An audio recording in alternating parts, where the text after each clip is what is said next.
నమస్తే.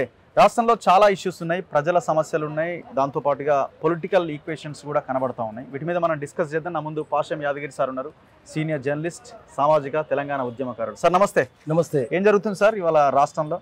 మొత్తం కేసులు, వ్యవహారాలు, ఒకవైపున ఫోన్ ట్యాపింగ్, ఇంకొక వైపున ఇదేంది విద్యుత్ కుంభకోణాలు, దాని మీద విచారణ, ఇంకోవైపున కాళేశ్వరం మీద కమిషన్, దాని మీద విచారణ, ఇంకోవైపు బొగ్గు బ్లాక్ల వేలం, ఇవన్నీ నడుస్తూ ఉన్నాయి. సో జనాలు ఒకవైపున రైతు రుణమాఫీ ఎప్పుడు చేస్తారని రైతులు వెయిట్ చేస్తున్నారు. ఇట్లా ఈక్వేషన్ ఉన్నది. ముందుగా మనం ఈ విద్యుత్ కుంభకోణాల మీద మనం మాట్లాడదాం. ఏం జరుగుతున్నదని అనిపిస్తున్నది మీకు? అన్ని ఈ కేసులు చూస్తుంటే ఎవరినైనా లోపలేసడో లేకపోతే రికవరీ చేసుడో అలాంటి ఈక్వేషన్ ఏమైనా ఉండే అవకాశం ఉందా? వీళ్ళు మళ్ళీ ఏమైనా కాంప్రమైజ్ అవుతారేమో చూడాలి. ఎందుకంటే అసలు పట్టుకుంటారా లేదా తెలుసలేదు. ఎప్పుడు మా దగ్గర అసలు ఫిసల్గా కమ్జోర్ మిల్గా అసలు ఫిసల్గా అసలు తప్పించుకున్నాడు, జారిపోయింది. అసలు ఫిసల్గా బలహీనుడు దొరికిండు, కమ్జోర్ మిల్గా అంటారు. ఎప్పుడైనా జరిగితే ఏ కుంభకోణం మీద పరిశీలన చేసినా కూడా అసలు నుంచి ఎప్పుడు శిక్షలు పడలేదు. ఎందుకు భోపాల్లో పడ్డదా? భోపాల్ గ్యాస్, ఆండర్సన్కి ఒక్కరోజు శిక్ష పడలేదు. అంత పెద్ద ప్రపంచమంతా చూసింది కదా, నివ్వరపోయింది. ప్రపంచంలో ఇంతకంటే పెద్ద పారిశ్రామిక విపత్తు జరగలేదు. అయినా ఏం శిక్ష పడ్డది? లక్షల మంది చచ్చిపోయారు, ఏం జరగలేదు. అందుకని ఎప్పుడైనా అసలు తప్పించుకుంటాడు. పనికిరాని ఏమైనా చిన్న చిన్న పట్టుకుంటారు, మురుకులు తిన్నోని పట్టుకుంటారు, గులాబ్ జాములు గుట్టుకున్న మిగిలిన పట్టుకోరు. ఎందుకంటే గులాబ్ జాముల గుట్టి చప్పుడు కాకుండా తింటాడు, నమ్ముతాడు కదా. కర్రపర నమ్ముతుంటే తెలుస్తుంది. ఎప్పుడైనా అదే జరుగుతుంది. కర్రపర నమ్మేటోడు చిన్నోడు చేగోడులు తిన్నాడు దొరుకుతాడు, గులాబ్ జాములు తిన్నాడు దొరకడు. ఎప్పుడైనా అంతే, ఇప్పుడు కూడా అంతే. ఏముండవు. తర్వాత అందరు కాంప్రమైజ్ కూడా అవుతారు. వాళ్ళు వీళ్ళు కాంప్రమైజ్. నువ్వు ఇన్ని తిన్నావా, నాకు దారి చూపించు, నువ్వు నాకు చెప్పు, నేను కూడా తింటా. లేదా నువ్వు తిన్నాయి నాకు కొంత పంచు, నేను మౌనంగా. పెద్ద పెద్ద కుంభకోణాలు కదా సార్. ఇప్పుడు దగ్గర ఇది ఒక 1000 కోట్ల స్కామ్ అంటున్నారు. ఈ కాళేశ్వరం బరాజుల మీద జరుగుతున్న అది కూడా 1000 కోట్ల స్కామ్ అంటున్నారు. ఇవన్నీ మరి 1000 కోట్ల స్కామ్లే. 75 ఏళ్ళ నుంచి ఎన్ని స్కాములు జరిగినాయి, ఎవరి శిక్షలు పడ్డాయి చూపించండి. అందరు స్కామ్టర్సే కదా, రాజకీయ నాయకులు అందరూ అదే. ఎంత పెద్ద land mafia, sand mafia, wine mafia, ఎవరికైనా శిక్షలు పడ్డాయా? ఎవరి వల్లే. ఇప్పుడైనా ఏం జరిగింది? నిజాం అంతమంది అన్ని వేల మందిని చంపితే వాళ్ళు తీసుకుపోయి రాజ్భవన్లో పెట్టి గవర్నర్గా 56 దాకా పెట్టిండ్రు. నిజాం కానీ శిక్షలు పడ్డాయా? ఏం పడలే. అన్ని వేల మందిని చంపి అన్ని వేల మందిని రేపులు చేస్తే ఏం శిక్ష పడ్డది? 300 మందిని పెట్టుకున్నాడు. బీజీ కేస్కర్ కేసు ఉంది, కేసు వేసిండు బీజీ కేస్కర్ ఆయన మీద. అందుకని అప్పటి నుంచి ఇప్పటిదాకా ఏం జరగదు. కాంగ్రెస్ వాళ్ళ చరిత్ర అనేది ఉంది, బీజేపీల చరిత్ర అట్లనే ఉంది, టీఆర్ఎస్ వాళ్ళ చరిత్ర అట్లనే ఉంది. రాజకీయ నాయకులు అందరూ అట్లనే ఉంటారు. శిక్షలు పడితే కానీ మనం నమ్మడానికి వీల్లేదు. మన కనిపించాలి, చర్మం స్పర్శించాలి. రికవరీని ఎట్లా ఊహించగలుగుతాం మనం? ఇక రికవరీ ఏం చేయాలి? రెవెన్యూ రికవరీ చట్టం తీసుకొచ్చి ఆస్తులు జప్తు చేయాలి కదా. ఎవరి ఆస్తులు జప్తు చేసినారు? ఇప్పటిదాకా ఎవరి ఆస్తులు జప్తులు చేయలేదు. జప్తులు చేస్తే కానీ మనం నమ్మం. నేరం చేస్తారు. నేరమైన తర్వాత జప్తు చేయకపోతే ఎట్లా? ఆస్తి మళ్ళీ ప్రజల పరం చేయాలి కదా. ఎప్పుడైనా చేసినరా? నువ్వు చేసినావు కోర్టులో పోతుంది, నడుస్తుంది, ఏం లేని నడుస్తుంది. ఈ లోపల చచ్చిపోయేటోళ్ళు చచ్చిపోతారు, ఎవరు మిగలరు, శిక్షలు కూడా పడాయి. అందుకని మనము ఆస్తులు జప్తులు చేస్తే నమ్ముతాం. ఆస్తి ఇన్ని కోట్లు ఎట్లా సంపాదించారు, మన్మడు ఎట్లా సంపాదించాడు, కొడుకు ఎట్లా సంపాదించాడు, నువ్వు ఎట్లా సంపాదించవు, ఎక్కడెక్కడ ఆస్తులు ఉన్నాయి, ఈ ఫామ్ హౌస్ ఎట్లా సంపాదించవు, ఇవన్నీ జరగాలి కదా. ఏది లేదు. ఎన్ని లక్షల మంది ధరణిలో ఎంతమంది భూములు మాయమైనాయి, వాళ్ళకి శిక్షలు పడ్డాయా? మనం పేదోని భూమి పోయింది. ఆఖరికి మనం చూసినాం అసైన్మెంట్ ల్యాండ్స్ అంతా దళితులకు ఇచ్చిన భూములు కూడా గుంజుకున్నారు. అది పెద్ద పెద్ద వాళ్ళకి కట్టబెట్టినారు. ఆఖరికి పోలవరంలో, పోలేపల్లిలో, జడిసల దగ్గర పోలేపల్లిలో SEZ పెడితే ఎక్కడ SEZ పెట్టినా 9000 ఎకరం లాక్కున్నారు. ఎదిరించిన వాళ్ళు అందరిని చంపేసినారు. ఉపేంద్ర రెడ్డిని చంపారు, బాలస్వామిని కాల్చేతులు కొట్టారు, వెంకటేశ్వరరావు చంపారు, 52 మంది చచ్చిపోయారు. అయినా ఏమైంది? ఎవరిని శిక్షలు పడ్డా? ఆ మందుల కంపెనీ వాళ్ళని తీసుకొచ్చి ఎంపీలను చేసిండు. కేసీఆర్ చేసిండు, అక్కడ జగన్ చేసిండు, ఇప్పుడు చంద్రబాబు చేస్తాడు. వాళ్ళ మనుషులే కదా వాళ్ళు, వీళ్ళందరూ. వాళ్ళకేముంటాయి? పేదోనికే శిక్షలు ఉంటాయి, సంపన్నుకి ఏ శిక్షలు ఉంటాయి? ఎందుకంటే ఇది సంపన్నుల రాజ్యము, దొంగల రాజ్యం, పేదోళ్ళ రాజ్యం కాదు, నిజాయితీ పనుల రాజ్యం కాదు. ఏ పార్టీలు ఊరికే పైకి కనిపిస్తాయి, కండువాలే. మళ్ళీ అన్ని పార్టీలలో వాళ్ళే ఉంటారు. అందరు కలిసే ఉంటారు. లేబుల్ దగ్గర ఒక దగ్గరనే ఉంటారు. టేబుల్ దగ్గర కూర్చుంటే అందరూ మందు కొడుతుంటారు. అక్కడ అందరు కలిసి పేకాడ దగ్గర కలుస్తారు. పగటిపూట తిట్టుకుంటారు, టీవీల ముందు తిట్టుకుంటారు, కెమెరాల ముందు తిట్టుకుంటారు. రాత్రిపూట ఎవరు లేనప్పుడు లైట్లు ఆఫ్ చేసినప్పుడు కలిసి మందు కొడతారు. అందరు కలిసే ఉంటారు. సో ఇప్పుడు రైతులు రుణమాఫీ కోసం వెయిట్ చేస్తున్నారు. ఇప్పుడు ఈ రుణమాఫీ ఆగస్టు 15 లోపు చేస్తామని గవర్నమెంట్ చెప్తున్నది. ఇది ఎంతవరకు అవకాశాలు ఉన్నాయి? మళ్ళీ దీంట్లో నిబంధనల విషయంలో కూడా రకరకాల చర్చలు జరుగుతున్నాయి. ఇప్పుడు అందరికి ఇస్తారా, అందరికి ఇస్తే ఎట్లా, ఉచితాలు అనేవి పేదోడికి అందాలి, రకరకాల డిస్కషన్స్ ఉన్నాయి. మేము ఒక చిన్న వీడియో రుణమాఫీ గురించి మాట్లాడితే లక్షల మంది జనం కూడా చూస్తున్నారు. అంటే అంత పబ్లిక్ ఎదురు చూస్తున్నారు. ఆశ ఉంది పాపం. ఆశల పల్లకి మీద వాళ్ళు ఊరేగిస్తున్నారు. కానీ ఏమి లేదు. వాళ్ళని పల్లకి మీద ఊరేగిస్తామంటారు. పల్లకి మీద ఊరేగించినప్పుడు ఏమైంది? పూలవాన కురుస్తుంది, డోలు మోగుతుంటే జనం నాట్యం చేస్తుంటారు. పల్లకి మీద ఊరేగించకుండా ముందు కూడా పూలవాన పరిస్థితి చేస్తారు, పూలవాన కురుస్తుంటే జనం నృత్యం చేస్తుంటారు. కానీ పాడే మీద ఊరేగిస్తారు. చెప్పేది వాగ్దానం ఏమో పల్లకి, కానీ ఊరేగించేదేమో పాడే. ఓకే. అందుకని జనం అందరూ తెలిసి ఎవరు నమ్ముతలేరు. ఇక్కడ చేస్తారు వీళ్ళు. దానికి ఎన్ని రకాల కండిషన్స్ ఉన్నాయి, బ్యాంకు కండిషన్స్ ఉన్నాయి, ఆర్బీఐ కండిషన్స్ ఉన్నాయి, కోర్టులు పెట్టిన కండిషన్స్ ఉన్నాయి. ఊరికి అట్లా చేస్తానంటే అయిపోదు కదా ఒకటి. కానీ బాగా కోటీశ్వరులు వేల కోట్లు ఎగ్గొడితే, లక్షల కోట్లు ఎగ్గొడితే ఏ చట్టం అడ్డం రాదు, ఏ కులం అడ్డం, ఏది అడ్డం రాదు. వాళ్ళందరికీ మాఫ్ అయిపోతాయి. సంపన్నుడికి మాఫ్ అయిపోతాయి. పేదోడికి మాత్రం అన్ని రకాల చట్టాలు అడ్డం వస్తాయి, నిబంధనలు అడ్డం వస్తాయి, ఆర్బీఐ అడ్డం వస్తుంది, అన్ని అడ్డం వస్తాయి. కానీ సంపన్నుడికి మాత్రం ఏది రాదు. అది అందుకని ఏం చెప్పడానికి లేదు. చివరికి ఏం చేస్తారు, కనుగుడ్లు తేలేస్తారు. ఏం చేయాలండి, చేతులు ఎత్తేసి. సరే, ఇవ్వాల్సిన సిచ్యువేషన్ వస్తే కండిషన్స్ పెట్టాల్సిన అవసరం ఉందంటారా? ఇవ్వాల్సిన అవసరం లేదు. అన్ని కండిషన్స్ పక్కన పెట్టి చేయాలి. అందరికి ఎట్లా ఇస్తారు ఇప్పుడు? బాగా ధనవంతులకు ఎట్లా? అదే వాళ్ళకి ఇస్తారు కదా, అన్ని కండిషన్లు పక్కన పెడుతున్నారు. కండిషన్లు ఎందుకంటే వాడు ఎయిర్ కండిషన్ పెడతారు. ఎయిర్ కండిషన్ పెట్టిన దగ్గర కూర్చొని మందు కొట్టుకుంటా అన్ని మాఫ్ చేస్తారు. ఇప్పుడు పేదోడు కదా, వీని దగ్గర ఏం కండిషన్, ఏసీ కండిషన్ లేదు, ఫ్యానే లేదు, కరెంటే లేదు. మరి పేదోనికి ఎందుకు మాఫ్ చేస్తారు? ఇప్పుడు రైతు బంధు ధనవంతులకు ఇచ్చారు, సినిమా స్టార్లకి, పొలిటికల్ లీడర్లకు ఇచ్చిందని పెద్ద చర్చ నడిచింది కదా. మరి ఇప్పుడు ఇది కూడా అందరికీ ఇవ్వాల్సిన అవసరం ఏముంది? అదే సంపన్నులకి. ఇప్పుడు కేసీఆర్ చూసినాము. కేసీఆర్ రైతు బంధు ఎవరికి ఇచ్చింది? బాగా డబ్బులకు ఇచ్చింది. పేదోళ్ళకి ఇచ్చిందా? ఇయ్యలేదు. నాకు ఉదాహరణకు నాకే 3 ఎకరాల భూమి ఉంది. నాకు ఎప్పుడు రాలేదు, పైసలే రాలేదు. ఎందుకట్లా? ఏం రాలేదు అంతే. వాడిని అడిగితే లేదండి, అదండి, ఇదండి అన్నాడు. నాకు అవసరం లేదు కాబట్టి నేను పట్టించుకోలేదు. నాకెందుకు ఆ 3 ఎకరాలకు, దానికి ఎందుకు ఇవ్వాలని. 3 కూడా కాదు, 200 ఎకరాలే. వాడు ఏమి చేసిండు, నాతో పాటు ఇంకొన్న వాళ్ళకి కూడా రాలేదు ఆ ఊర్లే. కానీ సంపన్నులకు మాత్రం 60 ఎకరాలు, 100 ఎకరాలు, 200 ఎకరాలు ఉన్న వాళ్ళకి వచ్చినాయి.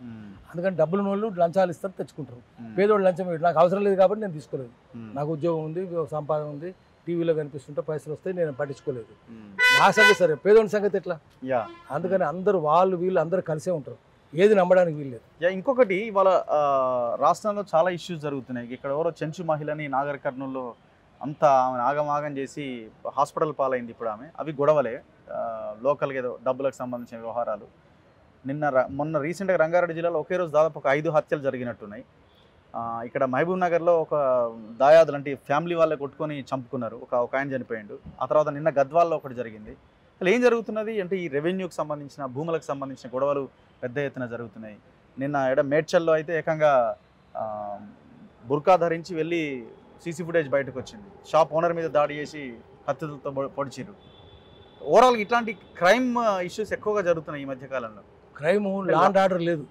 అసలు హోమ్ మినిస్టర్ ఎవరు ఉండాలి కదా? హోమ్ మినిస్టర్ లేదు. ఏం చెప్పాలంటే హోమ్ మినిస్టర్ ఎవరు, ఎడ్యుకేషన్ మినిస్టర్ ఎవరు, అసలు చాలా శాఖలకు మంత్రులు, మున్సిపాలిటీకి లేదు, అన్ని కీలక శాఖలు మళ్ళీ అసలు లేవు. నువ్వు డెలిగేట్ ఆర్ స్టాగ్నేట్ అంటారు. నువ్వు కులుతావు.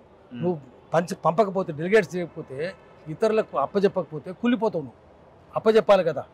డెలిగేట్ ఆర్ స్టాగ్నేట్ అనే సూత్రాన్ని చెప్పాలి. ఒక మనిషి చేతులు ఎట్లుంటుంది, మొత్తం అధికారాలు నీ ఒక్క దగ్గర కేంద్రీకృతమైంటాయా అంటే అర్థం నువ్వు నియంతవా? అది ఏందది? నీ మంత్రి ఎవరో చెప్పు, అప్పుడు పోయి అడుగుతాం మేము. మంత్రులు ఉండరు, ఆఫీసర్లు మళ్ళీ అంత వాళ్ళే. అప్పుడు అదే జయేష్ రంజన్ అయ్యిండు, అదే నవీన్ మిట్టల్ అయ్యిండు, అదే మహేందర్ రెడ్డి అయ్యిండు.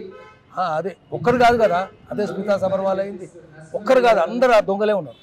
ఆఫీసర్లు వాళ్ళే ఉన్నారు, ఎమ్మెల్యేలు వాళ్ళే ఉన్నారు. కాబట్టి ఏమవుతుందంటే చట్టం లేకుండా పోతున్నది, దొంగల రాజ్యం అయింది. శాంతి భద్రత అనేవి లేనేది. శాంతి లేదు, భద్రత లేదు. అందుకని చట్టం ఉండాలంటే చట్టపరంగా బాధ్యత ఉండాలి. చట్టం ముందు మంత్రులు కూడా, ఎమ్మెల్యే కూడా చేతులు కట్టుకొని నిల్చోవాలి. ఆ పరిస్థితి లేదు కదా. చట్టం ముందు అందరు సమానం కదా. శాంతి భద్రతలు మా దగ్గర ఉంటాయి, మాకు అనుకూలంగా ఉంటే మీకు రక్షణ ఉంటుంది, లేకపోతే మీకు రక్షణ ఉంటుంది అని చెప్తున్నాం. ఒకటి. రెండోది, చెంచులకు ఎందుకు చేసినారంటే అమ్మాయిని చెంచులందరూ తరిమేస్తున్నారు. పోడు పేరుతోటి ఇప్పటికీ 8 గ్రామాలు ఖాళీ చేయించారు. అక్కడ 5th షెడ్యూల్ ఉంది. అక్కడ 5th షెడ్యూల్ ఏరియాలో రాష్ట్ర ప్రభుత్వానికి అధికార పరిధి లేదు. అది గవర్నర్ చేతులు ఉంటుంది, రాష్ట్రపతి చేతుల్లో ఉంటుంది. అదన్నీ ఇల్లీగల్గా చేస్తున్నారు. 5th షెడ్యూల్ వ్యతిరేకం. అందుకని గవర్నర్ దగ్గర పోయి చెప్పాలి, గట్టిగా చెప్పాలి. చౌబే వచ్చినారు కదా, ఆయనకు చెప్పాలి, నువ్వు పోయి అక్కడ కూర్చో, రాష్ట్రపతి చేతులు నీ చేతులు ఉంటుంది, విడిచిపోవడానికి వీలు లేదు. అందుకని చెంచులు కొట్టండి, తనండి, చరమండి. కోళ్ళు కొట్టండి, తనండి, తరమండి. కోయిలు కొండరేట్లు చూస్తున్నాం కదా, 2 లక్షల మంది కోయిలు కొండరేట్లు పోలవరం కింద నిర్వాసితులు.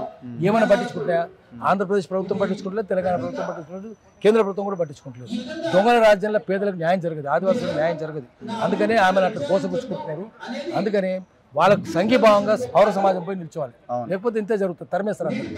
సార్, ఇప్పుడు బొగ్గు బ్లాక్ల వేలం మీద కూడా చర్చ నడుస్తున్నది. ఇవాళ బొగ్గు బ్లాకులు వేలం వేస్తున్నారు. ఏం జరుగుతున్నది? ఇప్పుడు ఒకరినొకరు విమర్శించుకుంటారు. నిన్న కేటీఆర్ మాట్లాడిండు ప్రైవేటీకరణ చేస్తున్నారని, కాంగ్రెస్ మాట్లాడింది లేదు లేదు మీరు ఆనాడే ఒప్పుకున్నారు 2017 చట్టానికని వీళ్ళు. ఇటు బీజేపీ ఏమో ఈ చట్టం దాని ప్రకారం మేము చేస్తా ఉన్నాం, ఇందులో ఎక్కడ ప్రైవేటీకరణ అంశం లేదన్నది వాళ్ళు అంటున్నారు. ఏం జరుగుతున్నది టోటల్ ఎపిసోడ్లో? ఇప్పుడు తెలంగాణ సమాజము, తెలంగాణ ఉద్యమం వచ్చినప్పుడు బొగ్గు తవ్వకం ఆపేయమని చెప్పింది. అది ఫాసిల్ ఫ్యూయల్ అంటే భూమి లోపల నుంచి శిలాజం అంటే కొండలు లోపలికి పోయినాయి, కొండలతో పాటు అడవులన్నీ లోపలికి పోయినాయి. అంటే అది ఇప్పుడు 350 కోట్ల సంవత్సరాలు అయింది భూమి పుట్టి అని చెప్తున్నారు. ఎప్పుడో 2-3 కోట్ల సంవత్సరాల ముందు కావచ్చు భూకంపాలు వచ్చి లోపలికి పోయి ఉండొచ్చు. పోయి ఆ చెట్లు అడవులన్నీ పెద్ద పెద్ద అప్పుడు మనిషి లేనప్పుడు మనిషి పుట్టినప్పుడు 1000 మీటర్లు 2000 మీటర్ల లోతు ఎత్తు చెట్లు ఉండేవి, 2000 మీటర్లు అవన్నీ భూమిలోకి పోయినాయి. పోయినందుకు 1200 మీటర్ల లోతు దాకా బొగ్గు ఉంది. బొగ్గు అంటే అవి లోపలికి పోయి వేడికి బొగ్గుగా మారిపోయినాయి. సో అవి తీస్తవుతున్నారు. పెట్రోల్ డీజిల్ కూడా శిలాజైందిన వనరులే, ఫాసిల్ ఫ్యూయల్ అంటారు.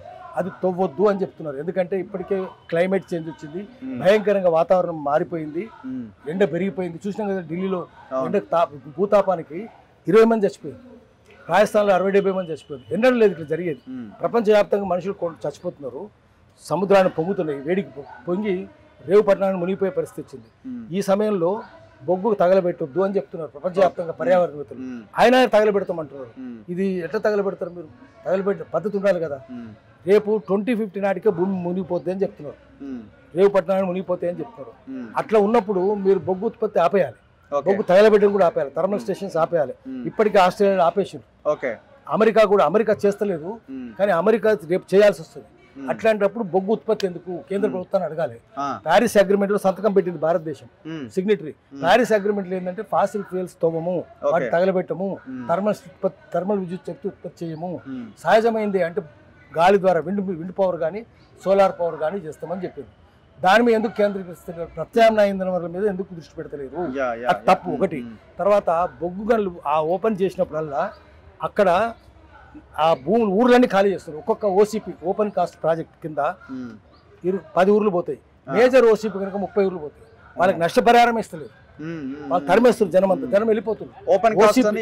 ఓపెన్ కాస్ట్ అంటే అర్థం ఏంటంటే జనాన్ని నాశనం చేయడం, తరిమేయడం. అది ఎవరిచ్చిన అధికారం? ముందు నష్టపరిహారం ఏంటి వాళ్ళకు?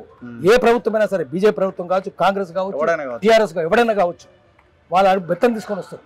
ఎన్ని ఊర్లు పోయినాయి, శ్రావణపల్లి కావచ్చు, మామిడిగట్టు కావచ్చు, పొన్నారం కావచ్చు, ఎన్ని ఊర్లు నాశనం అవుతున్నాయి కదా. మేడిపల్లి ఎంత నాశనం అయింది ఊర్లు. ఒకటి అంతంతలో తవ్వితే మీరు 1200 మీటర్లు అడుగులు కాదు అంటే ఒక చార్మినార్ 10 చార్మినార్ పూడ్చిపెట్టవచ్చు, అంతలో తవ్వుతున్నారు. పెద్ద పెద్ద జేసీబీలో తవ్వుతున్నారు. ఉద్యోగాలు వస్తున్నాయి, ఉద్యోగాలు రావు. ఉద్యోగాలు వస్తున్నాయి వాళ్ళు అనుకుంటున్నావు, కానీ ఒకప్పుడు 1,20,000 ఉన్న ఉద్యోగులు ఇప్పుడు 60,000కి వచ్చింది కదా. రోజు తగ్గిపోతున్నారు. ఎందుకు తగ్గిపోతున్నారు? యంత్రాలతో చేస్తున్నారు. పెద్ద పెద్ద డ్రాగ్ లైనర్స్ తెచ్చి పృథ్వీ బంజన్ అన్నారు, అది తవ్వుతుంటే ఏమైతాయి? మనుషులకు ఉద్యోగాలు అవసరమే లేదు. రోజులో తగ్గుతున్నాయి, పెరుగుతుందా అడగండి. కొత్త ఓపెన్ కాస్టులు తెచ్చినా కూడా ఉద్యోగాలు రావు. ఒకటి. రెండవది, ఆ బొగ్గు కాలిస్తే భూతాపం పెరిగిపోతున్నది, ఇది తప్పది. మూడవది ఏం చేస్తున్నారంటే అంత ప్రైవేటర్కి అప్పచెప్తారు, దేశవ్యాప్తంగా ప్రైవేటర్కి అప్పచెప్తున్నారు. అప్పచెప్తే ఏమవుతుందంటే అన్ని పార్టీలు అదే చేస్తున్నాయి, ఒక పార్టీ కాదు, అన్నీ అదే చేస్తున్నాయి. ఈ అగ్రిమెంట్ ఏంటంటే పీపీపీ అనే వాళ్ళు మొన్నటి దాకా. పీపీపీ అంటే పబ్లిక్ ప్రైవేట్ పార్ట్నర్షిప్. అది ఇప్పుడు అది పీపీపీ కాదు, పీపీపీపీ. పీపీపీ అంటే 4 పీలు, 3 పీలు కాదు. 4 పీలు అంటే ఏంటంటే public property for private profits. ప్రజల సొమ్మును, ప్రజల సొమ్మే. పబ్లిక్ అంటే ప్రభుత్వం అని కాదు, ప్రజలదే కదా. ప్రభుత్వం ఏముంది? ప్రభుత్వం కూడా ప్రజలను మోసం చేస్తూనే ఉంది. ప్రజల సొమ్మును అంటే ఆ భూములన్నీ కాజేసి వాళ్ళ ఊర్లను ఖాళీ చేసి ప్రైవేట్ ఆదాయాల కిందలకి అప్పచెప్తారు. అక్కడ ఆదాయాలే ఉన్నారు, ఇక్కడ దేశమంతా అదే ఉన్నది. కాబట్టి ఇది ప్రజలకు వ్యతిరేకమైంది. బొగ్గు అనేది ప్రపంచానికి వ్యతిరేకమైంది, పర్యావరణానికి వ్యతిరేకమైంది. ఇది ఎక్కడన్నా మీరు నష్టపరిహారం ఇచ్చిండ్రా, మేడిగడలు ఇచ్చిండ్రా అడుగుదాం. ఏ ప్రభుత్వాన్ని అడుగుదాం? అంతకుముందు చంద్రబాబు ప్రభుత్వం అడుగుదాం, రాజశేఖర ప్రభుత్వం అడుగుదాం, కేసీఆర్ని అడుగుదాం, ఇప్పుడు రేవంత్ రెడ్డిని అడుగుదాం. ఇచ్చిండ్రా? మీరు ఊర్లు ఖాళీ చేస్తున్నారు కదా. బుద్ధి, సిగ్గు, శరం ఏమైనా ఉందా మీకు? ఏం చేస్తారు? మోదీ కూడా అంతే, ఏం చేయరు. వాళ్ళందరూ తరిమేస్తారు. ఒక్కొక్క ఊరు ఎన్ని ఊర్లు పోయి ఊర్లన్నీ పోయినాయి, ఊర్లు పోతున్నాయి. పర్యావరణం నాశనం అవుతుంది. అంతంత లోతు నుంచి నీళ్ళు వస్తాయి కదా, తవ్వితే వస్తే ఒక్కసారి ఏమైతుంది? కింద 100 టన్నులు పెట్టి, దూరం నుంచి 100 టన్నుల ఎక్స్ప్లోజివ్స్ పెట్టి దానికి లోతు పోయినా కొద్దీ గట్టిపడుతుంది బొగ్గు. కాబట్టి తేలిస్తే ఏమవుతుందంటే భూమిని కంపించి చుట్టుపక్కల గ్రామాల ఇల్లు గోడలన్నీ నెర్రలు పడుతున్నాయి, ఉండలేని పరిస్థితి ఏర్పడుతుంది. పాములు తేలు వస్తుంది లోపలికి. ఒకటి. నీళ్ళని తోడేస్తే ఆ నీళ్ళని గోదావరిలో పెడితే గోదావరి కలుషితం అయిపోతుంది. తర్వాత అంతంతలో తవ్వితే చుట్టుపక్కల 30-40 కిలోమీటర్ల ప్రాంతంలో ఎక్కడ భూగర్భ జలాలు లేవు, అడిగట్టిపోయింది. తోడేస్తున్నారు కదా, లేవు. ఈ బొగ్గు ఇంత ప్రమాదకరంగా ఉన్నది, అక్కడ నష్టపరిహారం కూడా లేదు, పర్యావరణ వేసింది విధ్వంసం. ఆ కొండలు ఓవర్ బర్డెన్ అంటారు, అంటే 20 మీటర్ల దాకా మట్టే ఉంటుంది. ఆ మట్టిని తోడి కొండలు వేస్తే అదంతా గాలికి లేచిపోయి మనుషులు పిలిచి సిలికాసిస్ వ్యాధి వస్తుంది. తర్వాత అది పొలాల మీద పడితే వంట ఉత్పత్తి ఆగిపోతున్నది. ఇంత ఓపెన్ కాస్ట్లు బొగ్గు గనులు ప్రపంచానికి, పర్యావరణానికి, ప్రజలకు నష్టము, పేదోనికే నష్టము. ముఖ్యంగా ఓపెన్ కాస్ట్లో ఏమైతుంది, ఒక్కొక్కరిని ఎమ్మెల్యేని ఎంపీ నుంచి గల్లాబట్టి ఈడ్చుకొచ్చి చెప్పండి, ఇక్కడ భూములు నష్టపరిహారం ఇచ్చిండ్రా మీరు? ఒక్కొక్క ఊర్లో 10 ఊర్లు 20 ఊర్లు నాశనం చేశారు కదా, నష్టపరిహారం ఒక్కని కానీ ఇచ్చిందా? ఎవరు పోతాడు? ఆఖరికి దళితుడే పోతాడు, అక్కడ పేదోడే పోతాడు, గౌన్లోళ్ళు పోతారు, కుమ్మరోళ్ళు పోతారు, కమ్మరోళ్ళు పోతారు, పసులు కాసుకుంటూ పోతారు. కరీంనగర్ జిల్లాలో ఏమైంది? ఆదిలాబాద్ జిల్లా మొత్తం నాశనం అయింది కదా. సిగ్గు శరం ఉందా వీళ్ళకు చెప్పేటోళ్ళకు? ఒక్క రాజకీయ పార్టీ అనేది మాట్లాడుతుందా? అందరు దొంగలే ఉన్నప్పుడు ప్రజల సమస్యలు ఎవరు మాట్లాడు, పేదోని సమస్యలు ఎవరు మాట్లాడు, పర్యావరణం గురించి ఎవరు మాట్లాడు. అందుకని ప్రజలే లూటీ చేస్తుంటే మనం లాఠీ లేపాలి. గొప్ప కార్యక్రమంగా చేస్తున్నారు కదా దీన్ని. మొత్తం ఇది హైదరాబాద్ లో మేము స్టార్ట్ చేసినాం ఈసారి, దేశంలో ఎక్కడ కాదు, మనం హైదరాబాద్ నుంచి 21 వేస్తున్నారు, మన శ్రావణపల్లి కూడా వేస్తున్నారు. అదే అంటే అసలు ఇంకోటి ఏంటంటే పర్యావరణం ఏంటంటే ఇప్పుడు 9 ఏళ్ళ నుంచి జరగలేదు, దీన్ని గొప్ప కార్యక్రమంగా చెప్పే ప్రయత్నం జరుగుతున్నది. అదే తప్పు. ఏమంటే మీరు వేదాంత కంపెనీకి ఇచ్చిన ఛత్తీస్గఢ్ లో ఇస్తే ఐరన్ ఓర్ తీసేస్తే, ఐరన్ ఓర్ పోయి మొత్తం షాకిరి నది, డాకిరి నది కలుషితం అయితే ఆదివాసులకు ఏం చేయాలని అర్థం కాదు, గుర్తుకోలేకు. అదే దేవత కోపం వచ్చింది, కళ్ళు ఎర్ర చేసింది, రక్తం పారుతుంది. ఏం చేయాలంటే పెళ్లి కాని యువకులు దాన్ని బలి కావాలి. 75 మంది బలయ్యారు. ఏమైంది? ఆగనే లేదు. నీళ్ళు తాగలేకపోతున్నారు, మనుషులు తాగలేకపోతున్నారు, పశువులు తాగలేకపోతున్నారు. మొక్కలకేస్తే ఐరన్ ఓర్ కదా, అది చచ్చిపోతున్నాయి. ఇంత భయంకరంగా అది ఉంటే భూమి పొరలు తొలగడమే భూమి వ్యతిరేకమైంది, పర్యావరణం వ్యతిరేకమైంది. మైనింగ్ చేయొద్దు. నీ తల్లి కదా భూమి, నీ తల్లి పొట్ట జీలుస్తావా నువ్వు? ఎట్లా జీలుస్తావు నువ్వు? లోపల నుంచి ఎందుకు తీస్తున్నావు మైన్స్? ఎందుకు అవసరం నీకు? అంత అవసరం ఎందుకు? అందుకనే పారిశ్రామికీకరణ జరిగిన తర్వాత మొత్తం నాశనం అయింది. అందుకనే మనము ఓపెన్ కాస్ట్లు కానీ, ఇంకో మైనింగ్ కానీ, ఏ మైనింగ్ అయినా ప్రజలకు వ్యతిరేకమైంది, పర్యావరణం వ్యతిరేకమైంది, ముఖ్యంగా బడుగు బలైన వర్గాలకు వ్యతిరేకమైంది. అందుకని ఈ మైనింగ్ అంతా ఆపేయాలి. మైన్ మాఫియానే mine mafia, wine mafia, sand mafia, land మాఫియాలే చేస్తారు. అన్ని పార్టీల దగ్గర కలిసే ఉంటాయి. ముందు కొట్టుకున్నట్టు చేస్తారు, లోపలందరూ కలిసే ఉంటారు. అంతే. Right sir, thank you very much. ఇది పాషం యాదగిరి సార్తో ఇంటర్వ్యూ. చూస్తూనే ఉండండి మన తొలి వెలుగు.